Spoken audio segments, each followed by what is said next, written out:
Estamos de vuelta en Punto de Referencia y agradecemos al diputado, ya se lo había anunciado, Leonel Godoy, presidente de la Comisión de Puntos Constitucionales, por acompañarnos esta noche que justamente se está discutiendo esto. Muy buenas noches, diputado.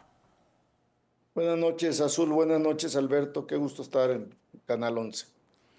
Pues vamos con las precisiones. Se trata de 7 órganos autónomos. Se habla de que no desaparecen las funciones, sino que pasan a secretarías de Estado, pero no todos estarían en la misma circunstancia. Por ejemplo, en el caso del IFT y COFESE, estos se fusionan, van a ser un órgano desconcentrado. ¿Cuáles son las distinciones, diputado, de cómo va a funcionar este mecanismo para unos, para otros, a dónde se van unos, a dónde se van otros y de qué manera?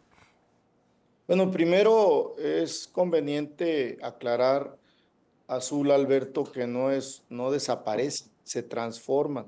Es una transformación porque los órganos constitucionalmente autónomos es una creación del 2013 en el acuerdo aquel famoso del Pacto por México que hicieron el PAN, PRI y PRD.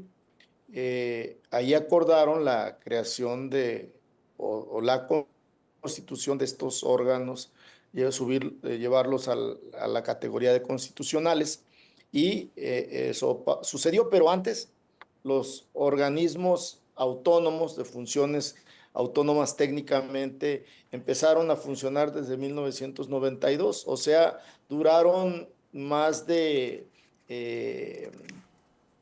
32 años vigentes y no pasó nada, nadie decía nada, pero ahora la derecha, que se enquistó, que ocupó lugares en estos órganos autónomos, como en otros también, en el INE, también en la Corte, en la Suprema Corte, en un poder, o en el Tribunal Electoral del Poder Judicial de la Federación, ellos se apoderaron de estos órganos, de estos organismos, y por eso, pues ahora están sin duda muy molestos, porque eran espacios de privilegios para ellos, con servidores públicos que ganaban, en el caso de los que comentas, Azul, de COFESE y del IFETEL, ganaban más de 200,000 pesos mensuales.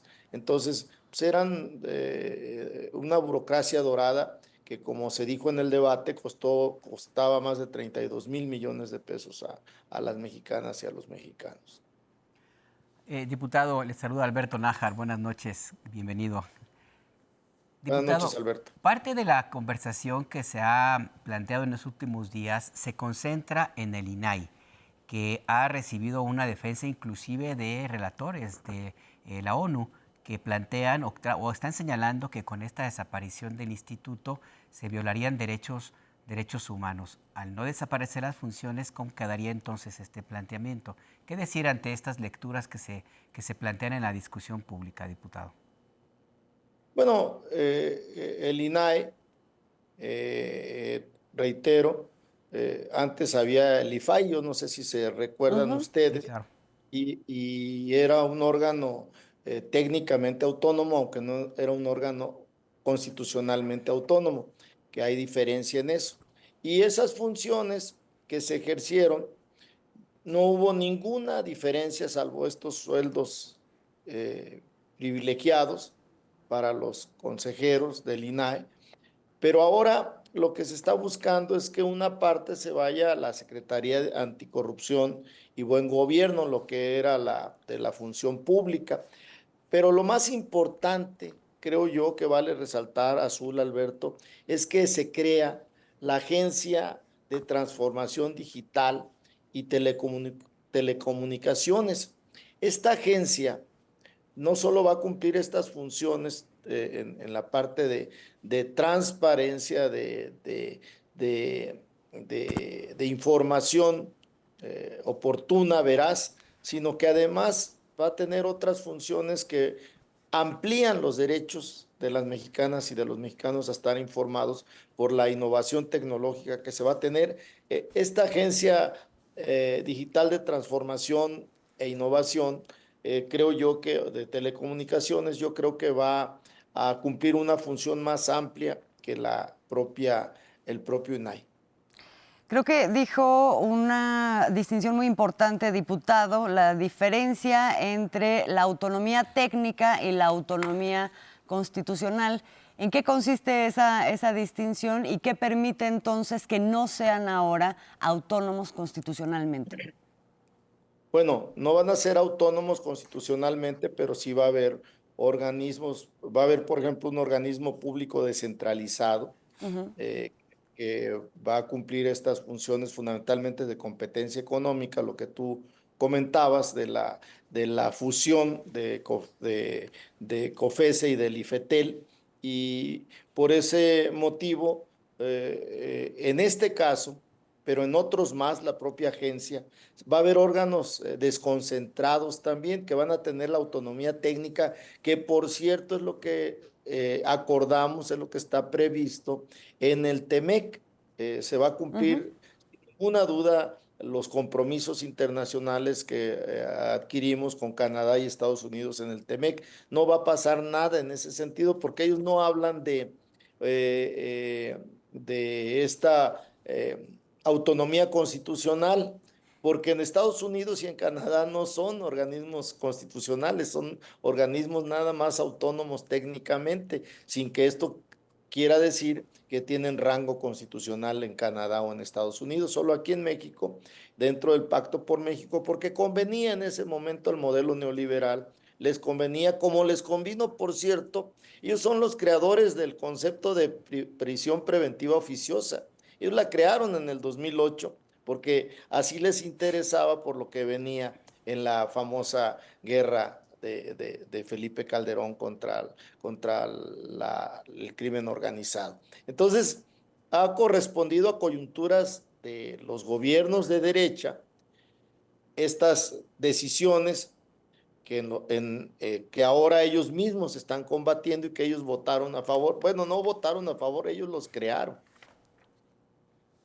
Para funcionar de alguna manera como una suerte de gobiernos paralelos.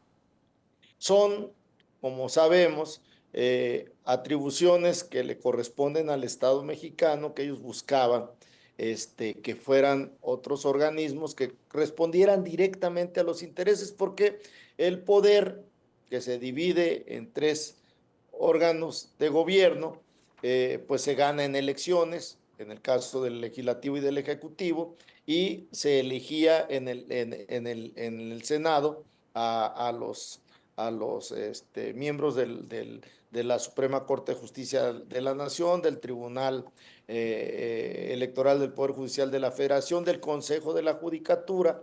Esto era ahí donde se daba, pero eso estaba conforme a los vaivenes de los resultados electorales, y quisieron crear un nicho donde pusieran ellos atribuciones que curiosamente todas corresponden con facilitarles la tarea a las empresas, fundamentalmente extranjeras, que venían a México en materia de telecomunicaciones, en materia de minerías, en materia de energía, en materia de petróleos, o sea, todo lo que correspondía a la soberanía nacional. Ellos los apartaron, los pusieron en un nicho y creyeron que ya no iban a ser tocados, lo cual no es así. Nosotros creemos que estas atribuciones se pueden cumplir perfectamente resguardando solo la autonomía técnica sin necesidad de tenerlos como órganos constitucionales. Pues ahí Como bien está. señala diputado, en Canadá y Estados Unidos esta figura no existe y lo que importa al final del día es que haya organismos de operación similar, se llamen como se llamen, pero que tengan las mismas funciones, y así se estableció desde el tratado original, el de 1994. Diputado Leonel Godoy, pues le agradecemos mucho estos minutos en Punto de Referencia. Gracias. Siempre es un gusto estar con ustedes, Azul y Alberto, y espero volver a estar nuevamente a sus órdenes. Muchas gracias, diputado. Muy buenas noches. Buenas noches, diputado. Buenas noches.